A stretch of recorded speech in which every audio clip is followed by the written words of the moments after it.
solucionar esto. Y él os lo cuenta desde la gestión directa en el ayuntamiento como cargo público de Ciudadanos. Nosotros, los que estamos responsabilizándonos, con muchos de vosotros que veo aquí, de Ciudadanos, de llevar esta campaña adelante, a la que llamamos la campaña de la ilusión, estamos también sinceramente ilusionados.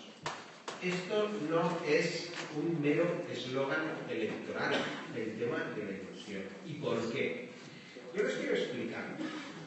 España es uno de los países que tiene mayores cotas de paro de la Unión Europea, junto con Grecia. Y nuestros índices de paro son un problema endémico en España. Endémico. ¿Por qué tenemos que ser los españoles quienes tengan un mercado de trabajo tan anómalo que el 21% de las personas en edad de trabajar no tengan trabajo? Que más del 50% de los jóvenes no tengan un puesto de trabajo.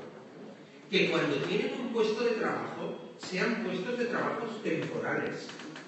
Que hay 7 millones de personas en España que trabajan y no llegan a fin de mes por lo bajos que son los salarios.